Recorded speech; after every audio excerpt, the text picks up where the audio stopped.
नासिक कोटड़ी में आईजी सिंध गुलाम नबी मेमर के हुक्म ते एसएसपी जामशोरो पारा अवामी मसलन के हल लाइ खुली कचहरी मुनक़िद कई वई।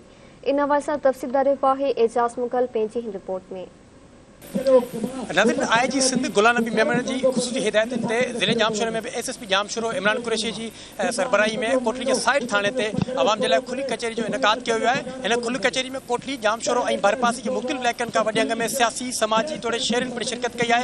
अचो तो उन सिलसिले में सियासी समाजी शहरनि समेत एसएसपी जामशोर से ॻाल्हि ॿोल कयूं त अॼु इन खुली कचहरी जो मक़सद छा आहे।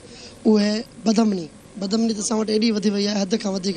उन खां पोइ मंशियात फ़रोशी खां पोइ नज़रसानी कराईसीं एसएसपी साहब खे त असांजे इलाइक़े जे अंदरि हाणे माण्हू पिया मारनि, माण्हू मरण बि आसान थी वियो आहे। इन्हनि शयुनि ते सभिनी शयुनि ते असीं गुरुचर कयोसीं। ग़रीब माण्हू आहे जंहिंजी अप्रोच एसएसपी ऑफिस ताणी न आहे ऐं जे उते पंहिंजो टाइम कढी पंहिंजी ड्यूटी छॾे वञनि था त एसएसपी साहब पंहिंजे कमनि में सॼो डिस्ट्रिक्ट आहे उन्हनि वटि वो बिज़ी होंदा आहिनि। काफ़ी जगह मुलाक़ात थिए थी न थी थिए, हिते ईज़िली हर की माण्हू जी मुलाक़ात थी माण्हू पंहिंजो मसलो ॿुधाए सघे थो। एसएसपी साहब जेका हिते खुली कचहरी रखी वई आहे पुलिस पारां, पर उन्हनि जो रद्द छा ईंदो हाणे इन जेके हिते जेका आवाम आयल आहे, आवाम जो घणो जेको इशू आहे उहो तव्हांखे ख़बर आहे मुंशियात ऐं बदमनी आहे। मुंशियात हिते तमामु घणी आम आहे। कचहरी रखी वई आहे, इहा हिकिड़ी ख़ुशाइंदा ॻाल्हि आहे।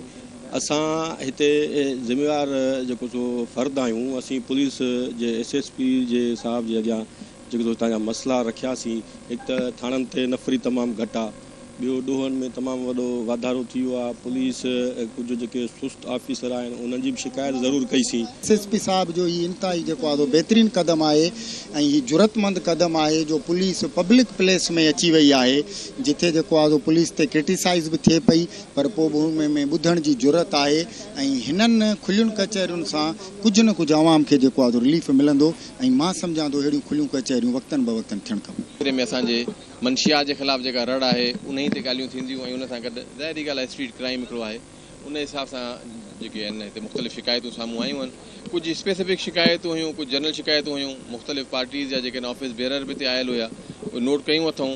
कुझु स्पेसिफिक जेके शिकायतूं आहिनि उन्हनि मां कुझु अदालत हिते जंहिं कुझु हिकु दोस्त ॿिनि खे चयो उहो करे था वठूं ऐं बाक़ी जेकॾहिं कुझु मामलात रहियल आहिनि हितां वापसि वञण खां पोइ स्पेशल टास्किंग कयूं था कंसर्न स्टेशन्स आहिनि पुलिस स्टेशन उन्हनि खे इहा जेको स्टाफ असांजे ऑफिस जो आहे उम्मीद कंदासीं त कुझु ॾींहंनि जे अंदरि उहे मामला हल थी वञनि। इहा जामशोरो शहर ॿिन्ही मां हिकिड़े जी जेका आहे न उहा थी वञे ऐं रमज़ान में हिकिड़ी घटि में घटि ॿी हिकिड़ी थी वञे हिकिड़ी खुली कचहरी।